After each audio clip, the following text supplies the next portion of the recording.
It is a pleasure to welcome each of you and all of you to a very special success story.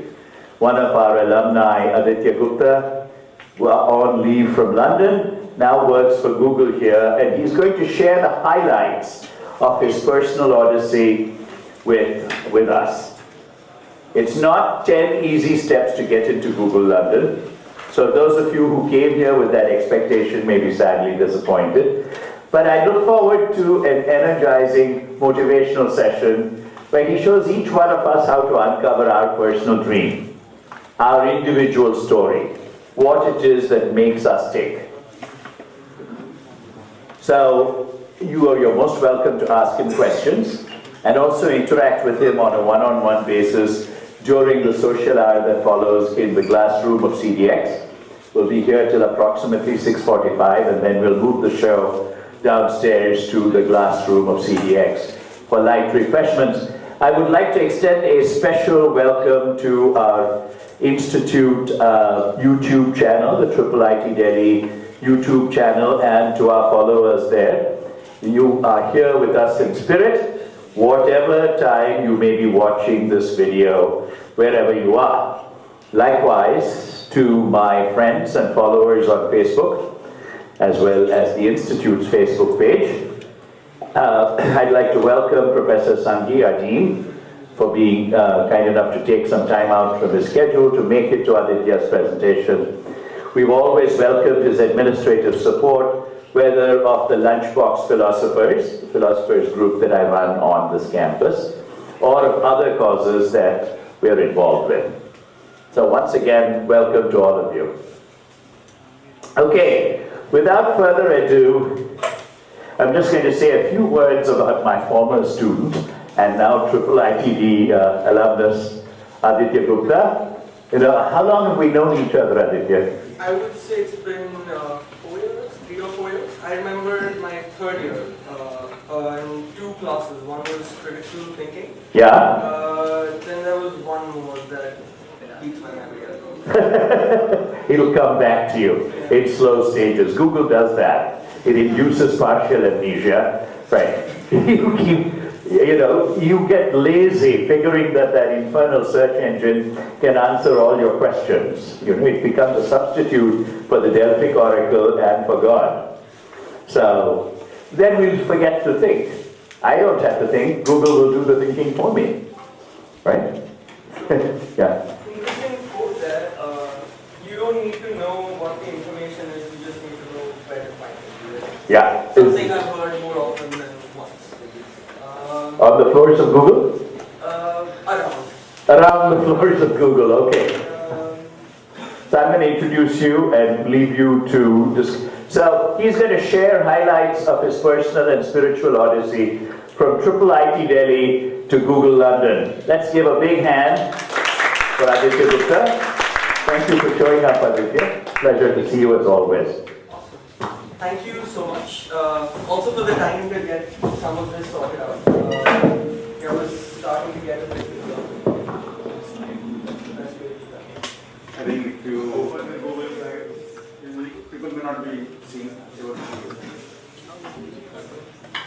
see it.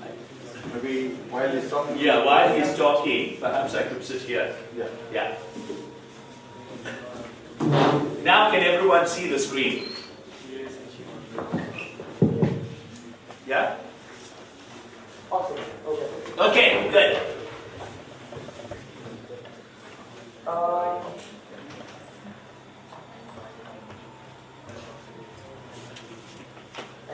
Come in, Vish.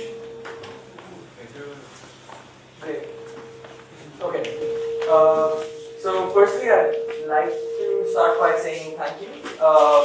And that list of thank yous is really big. Right? It starts with Raj Ayyar for organizing this evening, but then I owe a lot to this institute.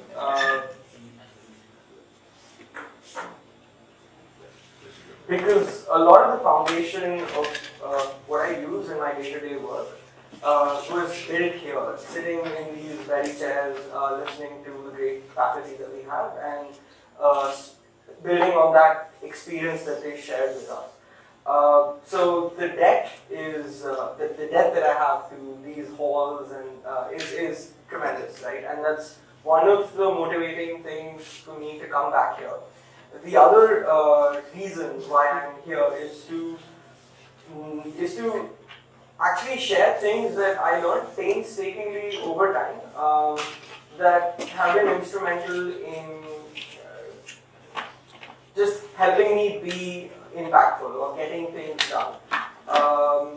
These are experiential and these aren't tricks. This is not like I'll get to that in my slides. But I want to share them with you simply because it took a lot of pain and experience to learn some of these things, and I would hope that at least after this, you wouldn't have to maybe undergo the same experiences to take those learnings away. And you can build on top of that, stand on the shoulders of people who've done interesting things and good things around, and build atop that. So without further ado, I'll kind of dive right into it. So this is actually a picture from the Hyderabad office. I'm sure at some point, some of you, maybe in the capacity of an employer or a partner, or an integrating company or a company that gets acquired, maybe see this, maybe not. This was last week I was there in the Hyderabad office. So pretty cool, and they have like these things scattered around most of their offices in Google across the world. Now, I would want the focus of a lot of this presentation to not so much be Google or me, but the insights. And I'll try my best to communicate as many of them, and I'm happy to share my journey and how I wound up here and end up doing what I am doing. So yeah, it starts with this. I was here 2 years ago, been through the same experience, which is why I'm here to share that, like what and it's a difficult time. I understand that when you're in your final years and you have to figure out what you want to do, and you're also caught in the system where you're expected to either get a job or go for a master's, and it may or may not fully align with your ideal vision of what you see yourself giving to the world. It's really difficult, right? There's a lot to learn, tricks of the trade, what to expect, what not to expect, while there is also a lot to do. So you're still expected to perform and do your best in your finals. Some of you might be writing CAT, GMAT, GRE, etc. And all of this essentially happens around this time, and there's very little time to breathe, let alone take a step back and look at the larger picture. Right? So hopefully this will assist in some of that, and because I'm fresh from the experience and still a part of a similar journey, hopefully some of this is helpful. So I'm going to try to avoid reading most of the things from this slide. Now I don't need to assume that most of you would be angry or frustrated. I mean, that was me. I was a really passionate young guy, would like to think that I still am. And that was naturally, with that comes a lot of disappointment because things don't always work out the way you would expect them to. And you can't let that gnaw on your morale. So I'll talk about sort of how I coped with that, and how to stay passionate while still being positive, and persistence through failure and those kind of things. Right, so I've already spoken about this, but I'm not going to go. So I hope I don't lose too many of you at this point, but I won't judge if I do. But yeah, none of those things are covered here. But feel free to catch me after this tiny session and just ask me about it. Though I would highlight that wouldn't be the best use of either of our times. So really, just kind of on this end of it is what we're going to talk about, right? So now I'm going to throw out like a question to you all. So how many of you feel like it's something you want to do, that like you're good enough and you put in so much hours and energy into it, but like for some reason things don't work out, or you don't have the opportunities that I kind of like job you want to apply for, and you don't even get a chance to interview for it. Like, is that a feeling, like just a show of hands, that there could be more opportunity that could be given to you, that you don't have access to? Is that a feeling going around the room? No? Yes? No? A little bit. Sense of that? Yeah, I mean, I had a lot of that. And it's okay if you don't see that. That means that we are doing a great job of providing good avenues for development and career steps to the students. But I certainly felt that there were things I wanted to do that I was not being able to, and there's no one to blame for that. All the systems that are around us are there for some certain reason. Any mismatch at any given point of time is maybe because you're at some stage which doesn't align with what you're expected to be doing at that point in time, and that's okay. Move on from here. So this happened to me, and because the pretext or highlight of this was Google and like sort of how to get there. So the funny thing is that when I was actually being interviewed for this role, what I'm doing now, and I'm going to talk about that as well. At that point of time, I had reached a level of frustration where I didn't really care about Google interviewing me as much. I was at a place where I cared about getting into the right kind of job role, something that makes the best use of my skill set and what I do. Of course, great employer, brilliant addition to your resume, all of that, taking none of that away. But if they gave me another job opportunity, like a different role in the company, then I would not have taken it. So that's something to, so it was not this blind, being interviewed for this role and go and, no, you study the role and you picture yourself doing it, and if it's something that you want to do, and then that's where an informed decision of actually taking it on comes about. Now that was not the case when I was in my third year. So as this angsty, passionate third year student, I went to this event called the Harvard India US Initiative Conference. And, I think they do it with some level of frequency, and it was happening in Chanakyapuri. And we had a guest speaker from Google at the time, and then after the event was over, I walked up to him and I said, well, is there anything I can do? Because I'm not sure if things have changed now, but back in the time, we didn't have on-campus interviews for the firm.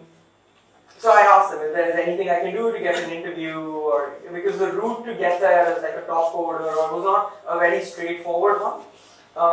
So I had these questions, and then he was a busy guy, and there were a lot of people throwing a lot of questions at him, and he essentially said no. And now I don't remember who it was, and I'm not pointing any fingers, but the slide is really in place to say it's funny how things turn out. And the thing I want you to carry away from this is that irrespective of a lot of these things are opinions, and a lot of these things are situational. You're in a situation where certain things are or may not be possible, but that does not mean that that's how it's going to be forever. And the important thing is that if you stay on track and keep to what you want to do, eventually things work out. Not maybe in the way you expect them to, but it's your persistence that keeps pushing you in the direction where you want to go. And sometimes it takes slightly longer to get there. And when I'm not talking about your first job, your second, maybe your third job. Again, we're going to get to it. But if you don't keep at it, you're not going to get there. You can't. There's no magic formula. It is persistence. Right? Somebody who gets like that brilliant, coveted first job out of university, you might feel a sense of envy and but you don't know how reality kind of really plays out, and then there's a story on the outside and what actually happens. So while it's the best first job, the second or the growth in it might be very limited, whereas you might take a sort of longer, winded route to get to what you want to do with your life. But then when you get there, it's rewarding and everything you want it to be, right? So this is just if you ever face something like this, or if something like this happens to you, I would say do not be discouraged or take it to heart, right? Like life is really long and there's a lot for you to see, do, travel, explore, and you don't know how things turn out. So yeah. So it's not fair. Life is not really fair for anybody, because when you are interviewing, whether you're sitting in Europe or whether you're in India, you have advantages and disadvantages privileges, and whether they are fair or unfair is a matter of perspective. I think it is fair in the sense that everybody gets a hand. Like if you play a game of cards, you get a hand. There are some good cards, there are some bad cards. If you play the game, if you play 5 or 6 iterations of it, by sheer probability, you get an even. It works out. Like things are not exceptionally unfair to you, and that's kind of how it is. So a couple of things. One, Google is not the answer, and not everybody at Google is successful, and vice versa. And I would not certainly say I've reached whatever I need to do. And there is, wherever you go, you see the path ahead of you, and then you develop like objectives or things you want to achieve in that environment. And it's this journey that goes on. And when you're in this system, all of you are in this brilliant engineering school. And there are a lot of people who try really, really hard to find a place or a chance to study here and don't. But while you're inside, you don't realize what you have, and that continues. So even if you get your dream job or you get into an IIM, you'll find that you're again in this large organization where you're trying to stay afloat, and that journey, irrespective of where you are and where you go, will continue. Right? So there is no one bullet solution to any of your problems, and certainly Google is not it. Right? And life is not perfect anywhere. So what I want you guys, it might still be a little early because you really develop this sense once you step into the working environment. But have a holistic view of success. So what does success mean to me? And hopefully that's I can resonate with some of you with that. It's not just your paycheck. It's not just where you work. It's a combination of a lot of things. The relationship that you have with your family, with yourself, how healthy you keep, right? With your bucket list, with things you want to do, what you want to achieve in your life, things you want to see, people you want to meet, all of this constantly, and how you're doing on all of that, on all of those metrics is your larger success metric. So in an academic setting, you have a report card, and it tells you how you're doing, and that's it. There's nothing else to life, so not really as much. But once you enter the real world, you realize that there is no report card anymore. You are going to be your report card and assess, okay, I was able to do so many pull-ups at the gym, or I was able to travel X countries, and you have to get into being really this mindset of being honest with yourself, what you want to achieve. Life will offer no report cards, right? And in that, you want to have a more holistic view of what does it mean to be successful. It's not a race. The game completely changes. And that's something for all of us to sort of take away. So there are other parts. In our batch of seniors, there are some people trying for the services. Some people have started up. All of these are really, really admirable pursuits, and it's really nice to meet my colleagues and my friends from university who I was sitting with right here, and ask them what they're doing and what drives them. And that's something you're going to also experience. More relevant to the final year students here. In just a year, you'll see how much of a change you're going to experience and how. And it comes through going from some degree of an existential crisis. Life hits you hard, and then you once you develop an understanding of, okay, this is how things work, then you see how people operate in that new setup. Now, that was my experience. Might not be true for everyone, but certainly helps to know that that's something that some of you work through. Right. So, yeah. Now, having said that, I just have a couple of, just a few high-level points, but they're very true in my experience, right? When I put them here, I go back to my IIIT-Delhi years and think about the choices I made back in the time and what kind of thought process governed those choices, so as to have found my path this way. So one thing that was common when I was in college was, well, 10 of my friends are taking that course, and I'm going to do that as well, right? Yeah, that's not going to help. right? Because you're gonna then end up somewhere, if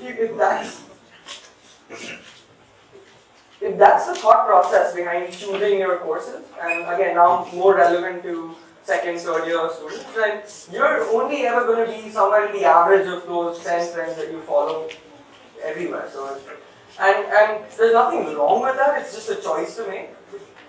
There are actually interesting human studies about how you're some sort of an average of the 7 or 8 odd people that you talk to the most, and it even kind of makes sense. But yeah, be careful about having your choices just being dictated by, okay, so many people are doing this, so I'm going to do this as well. Can't stress this enough, especially sort of more mainstream choices like, the next step is to prepare for CAT, or the next step is to, write for civil, whatever it may be. Like, don't do it because everybody else is doing it.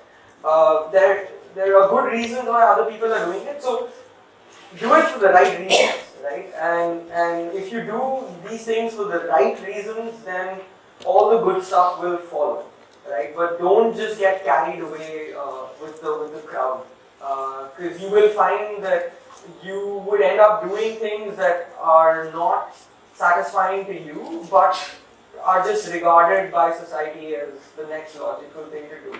So the step towards living your life to your satisfaction, it starts here. Like, be honest with what you want to do, and then take the risks involved in moving in that direction. Right? Some of it would require maybe talking to your parents about maybe unconventional career choices. And I made a few. I can talk about them. But yeah, it's not an easy path to take, but it is a satisfying, the fulfilling one. This one, right? And this one, especially in academia and in the college setup, right? We have a relative grading system, and I understand all that. I'm not even critical of it. Right? I think it's there for its reasons, and it serves a very important purpose. But the trap you want to avoid falling into is constantly comparing yourself to other people and then feeling bad about it. So it's good to have an objective analysis of where you stand in the spectrum of applicants or other students. But if you are constantly in that mindset, then you're not going to make the most of what you've got to do.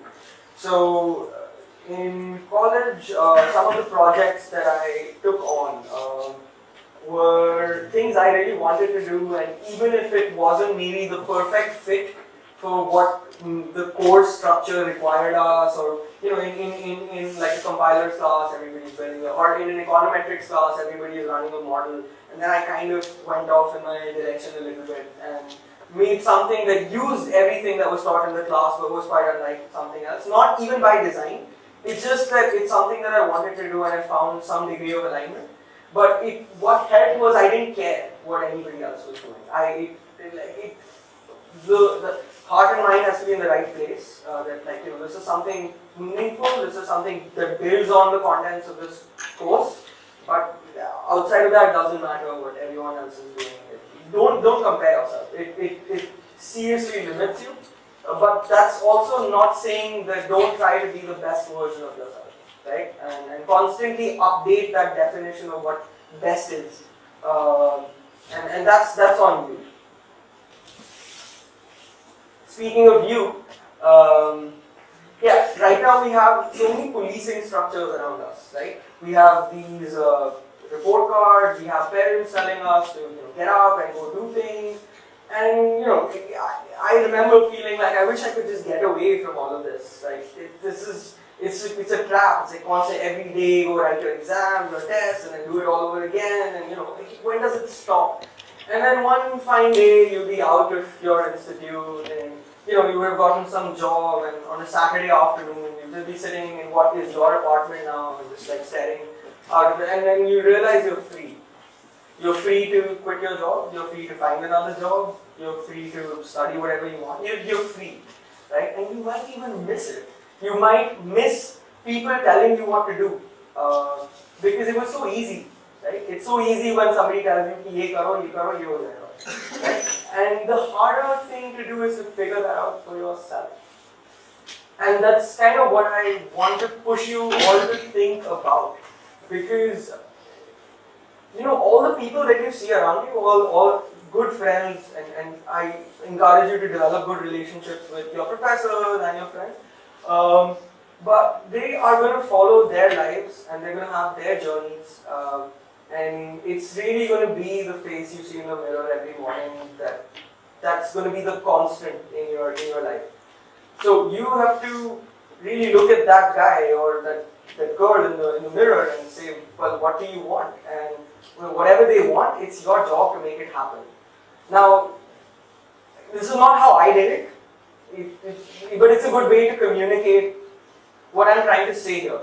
Right? Take that responsibility. Like if you don't do well in a course, or if you're sick and you miss a test, whatever the circumstances, the buck stops at you.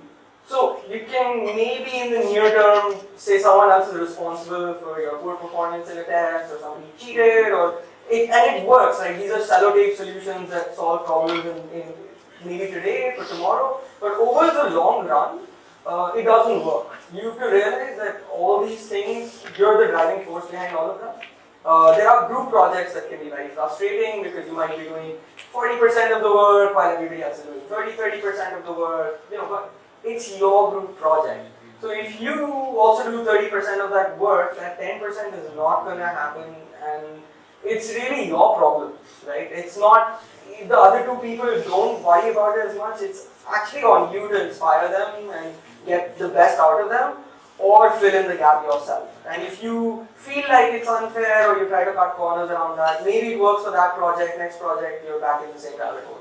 So really, be honest with yourself, right? And take responsibility for what you want to achieve, because you really have one life to do it, and you're also never going to, you're not going to be an undergraduate student again. Well, most of you not, if you go by statistics.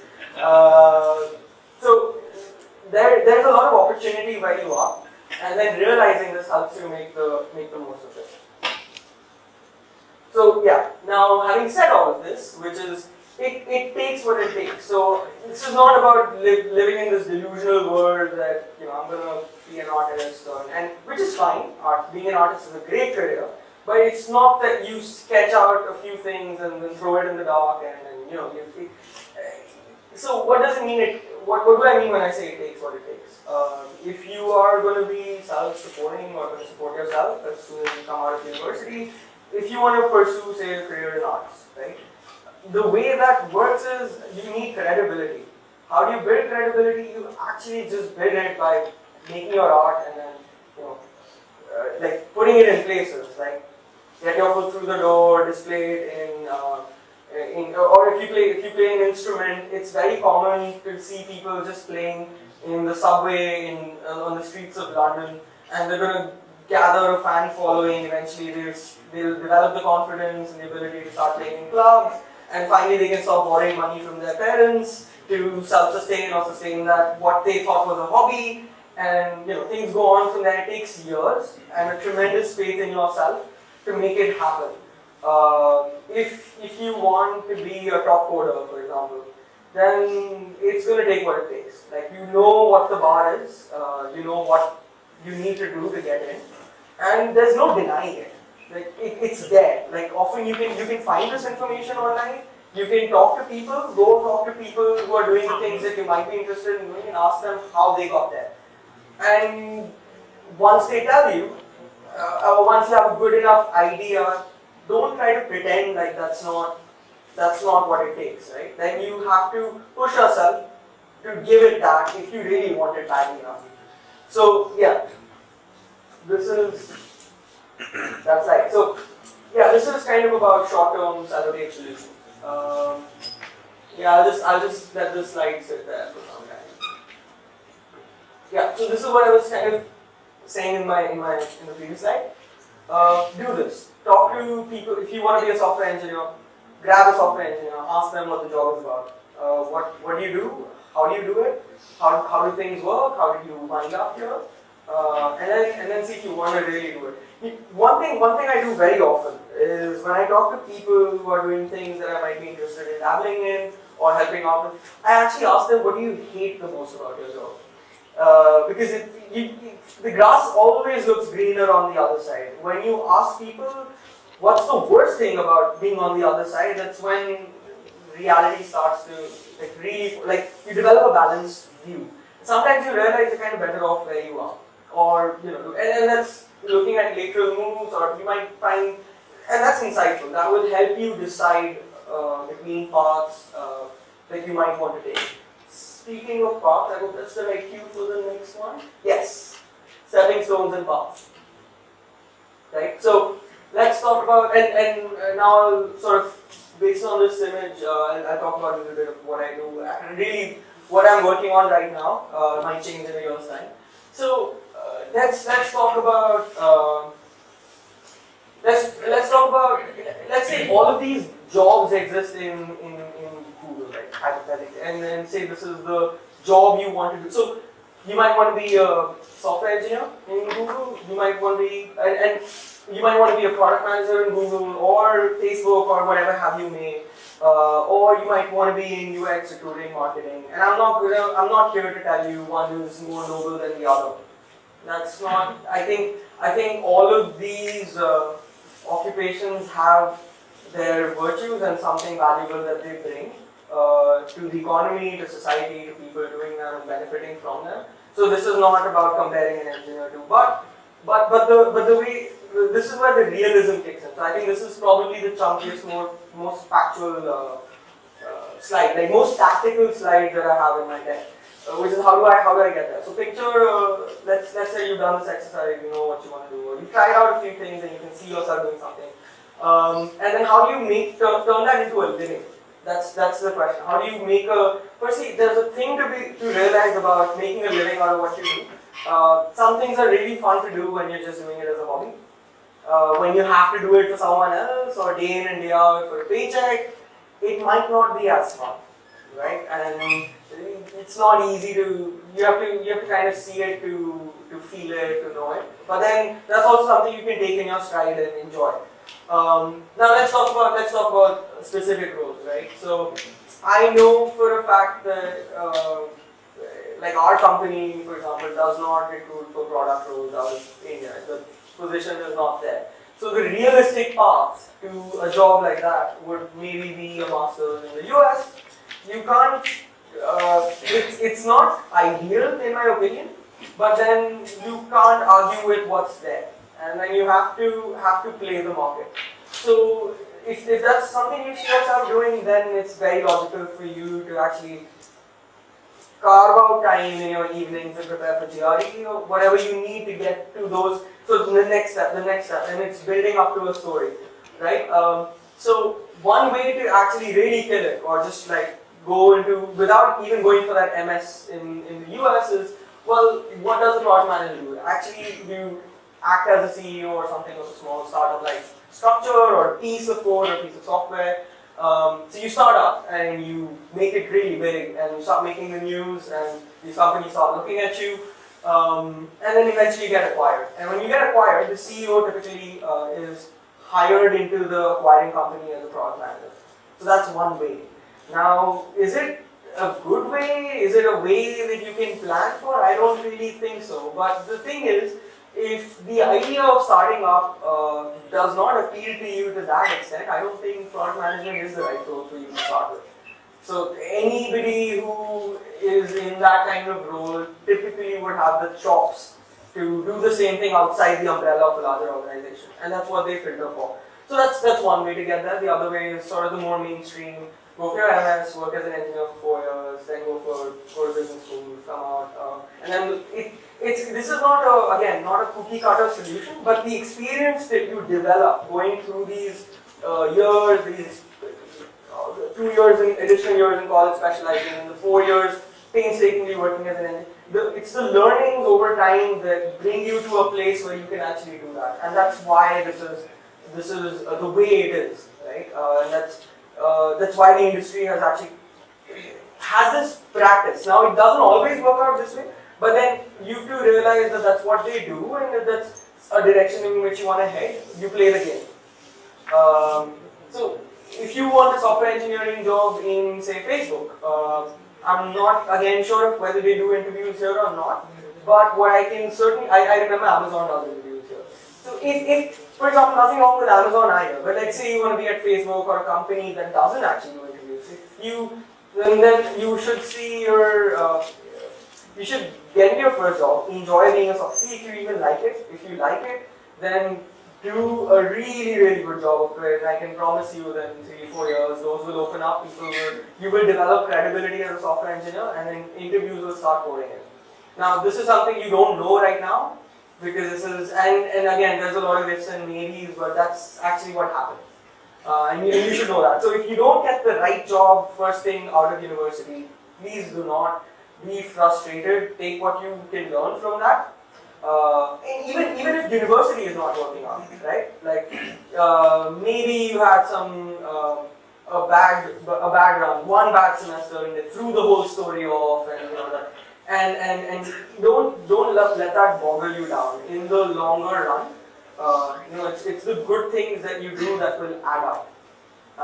Which makes me want to talk about growth mindset. So growth mindset is really saying, well, whatever happens, I'm going to look at things as either you succeed or you learn.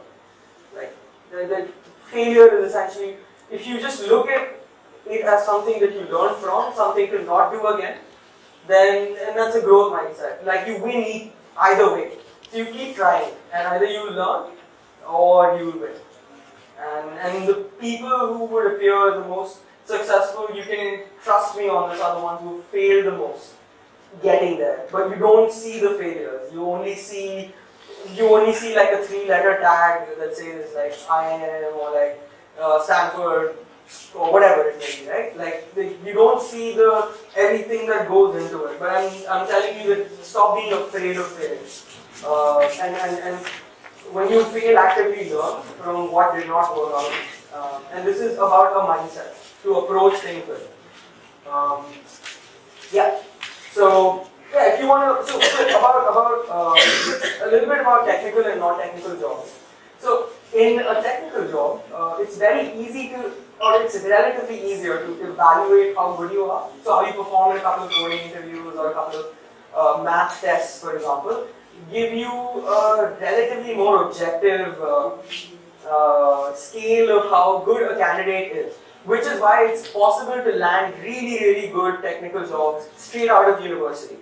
Whereas if you're working in a non-technical domain, then proving your caliber is a little more challenging.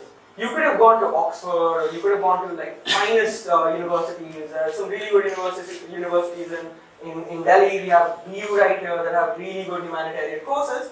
But to justify how good you would be on the job is difficult on the basis of your university transcript. And that's why typically good jobs in the non-technical spectrum open up after a few years of experience, which goes to show that you can handle it. You've got the job. So you've been a recruiter for like 5 years, and what this means is that in a company like say Microsoft, most of the recruiters joining the company aren't coming with 5 or 6 odd years of experience in smaller, doing the same thing in smaller areas, in smaller startups or smaller organizations, whereas the engineers might come straight out of university. So if you have a non-technical career aspiration in mind, that's something to bear in mind as well, right? That you're not going to land this dream like CEO kind of job or something straight out, because people do not, you don't have enough yet to convince people that you can handle it. Whereas if you completely ace a software engineering interview, right, then there's no questions asked. You're good enough, people know it, and you get the job. So as a software engineer, occasionally you will even interview people who are maybe 10 years senior to see if they can join the team, and sometimes you will reject them because it's actually, there's a lot of logical ability that goes into the work. So while experience is certainly helpful, it's more of an objective spectrum there. So technical, non-technical stuff, and various paths and ways of getting there, and being realistic about it. So this is something just off the top of my head for all of you. You may or in fact even should have your own roadmap or potential roadmaps like this to see where you can end up. Right, and that's okay, that's normal, it's good that you think that way. So that's that. So now just talk about this one. So parts use this little slide. This is kind of what I'm working on right now. So I work in Google Transit. So it's a subset of maps. And then these, if you query like how do I get from here to India Gate, and if we give you 3 tube timings, then we actually source this information, right? And my role is partner technology manager, so we work with partners, and which could be the Delhi Metro, or but we understand the underlying engineering and then whatever contract signing that we need to do and how that happens, we take care of some of that process. How my skill set becomes useful in this is, well, some degree of communication skills, but also some experience as a software engineer. So can juggle both those things, and that's why they would find someone like me to do this job specifically. But it's a larger, Maps is huge as any product, and there are a lot of people bringing in a lot of diverse skill sets to make the beast, keep the beast alive and moving forward.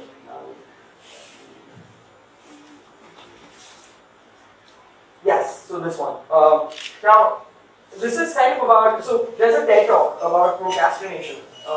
And this is a small clip that I stole from that TED talk. It's just a graphic. Right? I don't know if you've seen it. It's a very famous one, and it's delivered in a really good, like this. I would have, if you just study for TED, search for TED talk procrastination, you're gonna find it. But yeah, don't let yourself believe this, right? It's easier to find time after university. Well, it is and it is not. It's easier to find time. Yes, you don't have assignments to submit, but at the same time, the amount of opportunities you have to failure without that having a repercussion or an impact in your life is far more. In the work environment, if you commit to doing something, you best do it, otherwise it actually really negatively affects you. Over here, you can try out several initiatives and have 80% of them not work out, but that's okay and forgivable. Now, that doesn't mean that you should go in knowing that you're going to fail or something. It's just that make use of that. Sitting here, you can try your hand at design, you can do whatever you want. When you have a job, you can even not submit an assignment, alright? Like imagine but you can not submit an assignment. When you're working, you can't not do, well you can, but the cost of not doing work you have promised you will do is much higher. So make use of your time here. You have time to do whatever you want to do, and more importantly, you have energy. You're young. As people get older and more life responsibilities start falling on their shoulders, like maybe starting a family or your friends start retiring, then some of those windows start vanishing. Now, I don't want to scare you that you're all on some sort of a clock, but I really want to push you to do everything that you are waiting to graduate to do.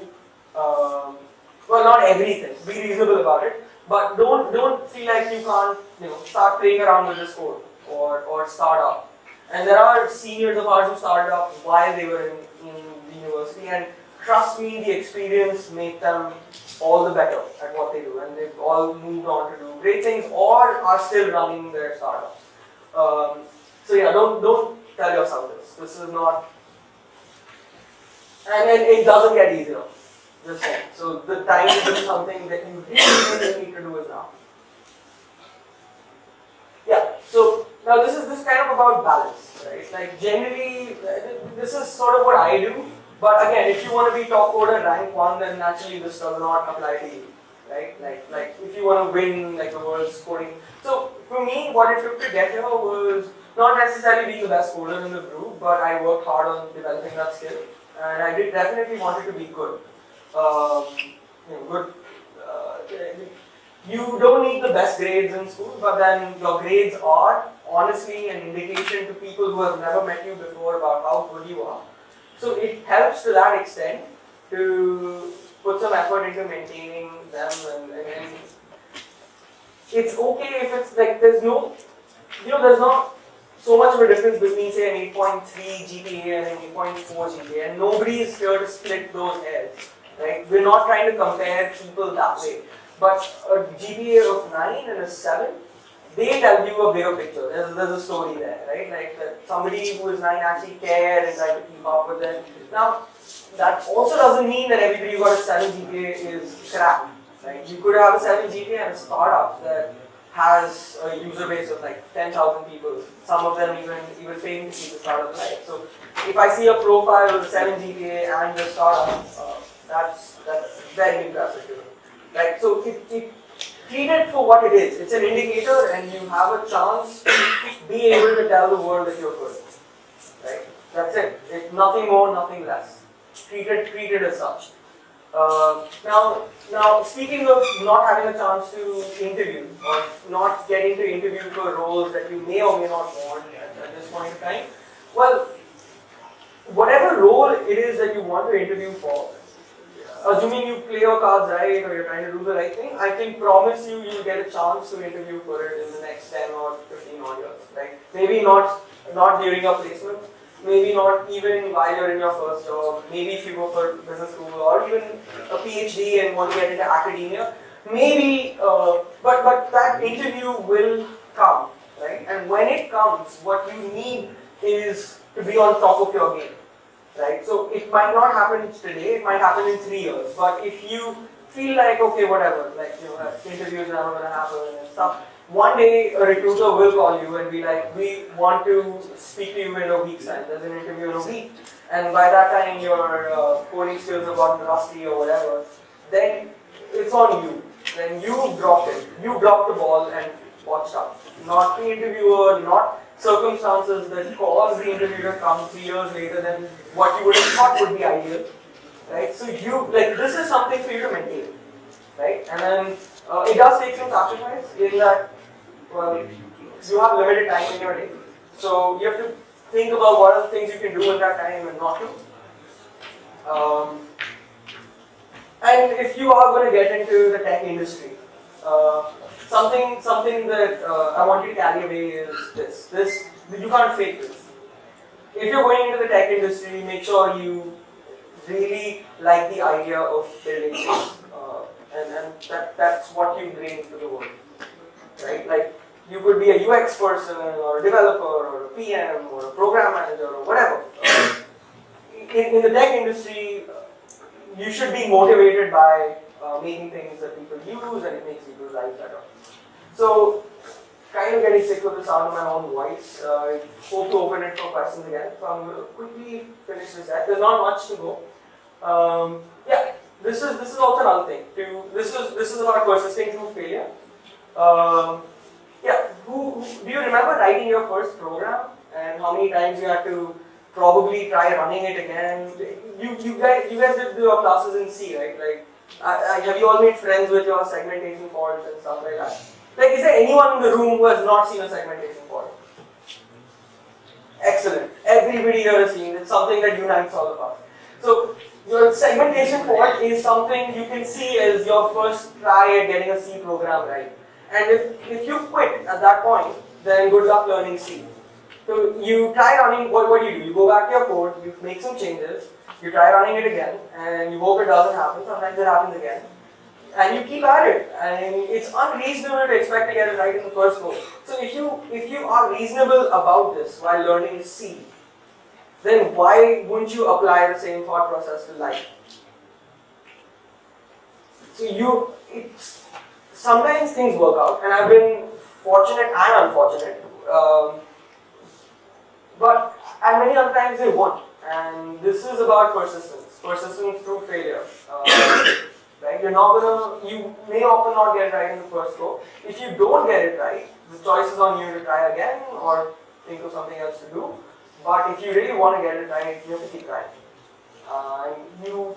Have some faith in yourself that if you try sincerely, you will get better. Whether it is programming, whether it is overcoming your fear to talk to people, whatever it is, you have to keep trying, and that's the only way to get better. So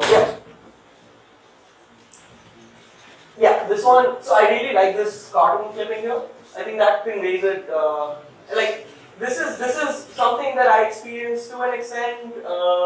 I hope not all of you have to experience it to the same level or whatever, but it's kind of very anecdotal of the stage of finishing university and stepping into your careers, right?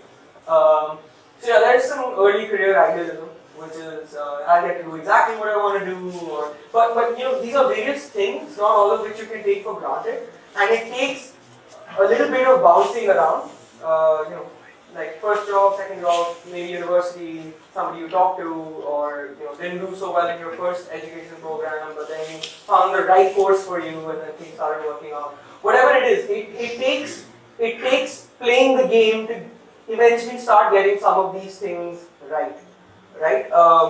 It's unlikely, not impossible, that all of this will be well in place at I don't know, 22. But have faith in yourself, and by 30, I think most of these should. But again, not hard and fast rules, just high level. I've spoken to some people. The chips start falling in place, provided you keep at it, right? And that's also some idea of balanced view of success. Note that none of these bullet points say $1 million or my startup got acquired. It could be, but none of these do. Right? So that's kind of talking a little bit about early career idealism. Not everything checks out right in the beginning, but that's not a reason to get discouraged. Now I wish someone told me this, because I had to get discouraged, realize this was happening, and pull myself out of it. But I'm telling you straight up. And that was not an easy journey for me, and that's why I'm here saying this to you. Sooner or later, if not all of this, some of these are experiences that you will have, and hopefully there's some of these things to take away that can maybe help you guide yourself.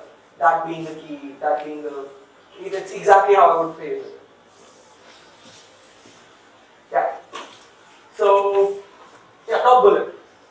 I've put it twice for a reason. If you forget everything, like my face, the fact that this presentation happened, just remember this. That's, if there's just one last thing you want to remember, it's this. That's, I don't think I can possibly emphasize it anymore. Try to love what you do. There's beauty in all sorts of things. There's beauty in even the things that you don't like. It's a question of opening your eyes to it. So I did a lot of courses, and there was a lot of stuff in my BTech degree and in the general stuff, and that's not necessarily my favorite thing to do. At one point of time, my approach to a lot of it would have been a little bit of resentment that I have to grind through it. But then looking back, what I know and what I can confidently say is that one, it taught me a lot of important things that I can't see myself doing my current job without. Two, if I took it in the right spirit and understood the motivation behind all of those things, and I always try to do that, then you see the beauty in it, right? And you learn to love it, appreciate it for what it brings.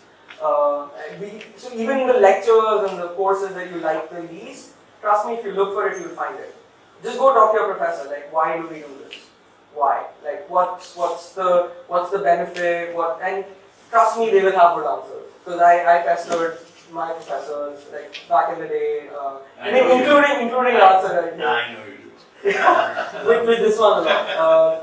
Speaking of professors and what makes this institute really, really brilliant, I don't know if you know, but in terms of computer science faculty, we have, if not the strongest, one of the strongest faculties in India. Which means the education and experience pool that you have access to is really, really good. It's top class. At least in our geographical space, there's very little that's better. And again, that is subject to opinion, but it's really good. I can say that. And yeah, it would be short-sighted or foolish to not make the most of it, and appreciate it and respect it. The transfer of education. It's a two-way two-way street. And there's also a lot that you offer to your professors, be it in terms of like helping them out with perhaps a script or bringing your perspective into some research that they're doing, helping them cover more ground. So foster some of these relationships. I am still in touch with at least a couple of my professors, since Raj Ayyar being one of them, that brings me back here. That's on you. Right? It's something you can build, develop, and it will help. This one is kind of more to the role, more to the sort of work environment and stuff. But have you heard the phrase "fake it till you make it"? I'm not saying fake it too much, but always push yourself, like push the envelope. There is a certain level where you expect yourself to perform, but aim higher, or try to just aim higher. That's the only way to get better. So if you know that you are maintaining an 8 GPA and it's great, well, you can push hard. Or let's not even talk about GPA. Like, you know that this is the best code that you've written. The next time you sit down to write code or a piece of software, try to up the game. And it's only when you consistently do that over a period of time, that 1.1x, then 1.1 again, and then that multiplies to exceptional, like it has an exponential growth. So yeah, always try to do this. Just aim for a little better than what you did yesterday, and you'll see how much that helps you over time. Yeah. Lastly, well, this is sort of more tech, so yeah, bear with me. Yeah, there are two models that I've seen from the little time that I've spent in the industry for how people think, operate, and produce good creative work. One is the sandbox model and the requirement model, and then it branches off into like interesting careers of its. So there's this is really cool. The sandbox model says that you don't care for a certain impact, but you play around in the sandbox with some cool piece of tech, and then and Google has a bit of this philosophy, which is that Google's tagline is "Do cool stuff that matters," right? Do cool stuff that matters. That's to put it in a nutshell. Yeah. And if you were to start up tomorrow, remember that that's it's the interplay of this that adds value. Right? And not just this in isolation. So if you sit and you code for 100 hours, right, and you come out with this brilliant, but that's it. That's all you ever do. Then it's great. Like but if you actually bring it to people and get it to solving their problems and their needs, then it becomes something much larger than yourself or just your own effort, right? And it motivates other people to sort of come in, pull in resources, and that's where a lot of the cool stuff happens, like the big projects, the startups, in my so it's about a thought process, but entertain both these ideas, and in at least in this industry, I've seen that goes a long way in driving success. In the more sort of, so I didn't speak too much about academia. There's like lots of paths that it's not possible to cover all of it in a short presentation. But yeah, that's it. The engineering and all the tools that you've learned empower you significantly to make stuff. When you step into the industry, you realize how much people need you, because not everybody knows how to make these things. Yes, there is obviously computer science and engineering is a little overrepresented in India. Irrespective, it's a very, very valuable skill set. When you start working, you find that there are things that only and only you can do that other people do not have the know-how to do.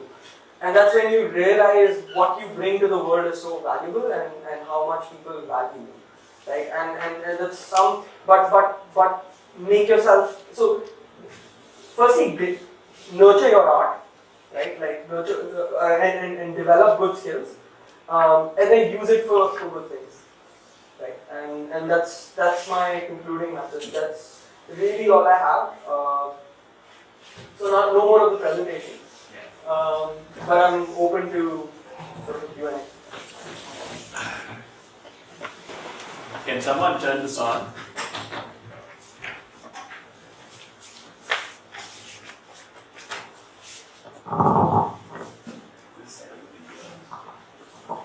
Hello. Yeah. This does work.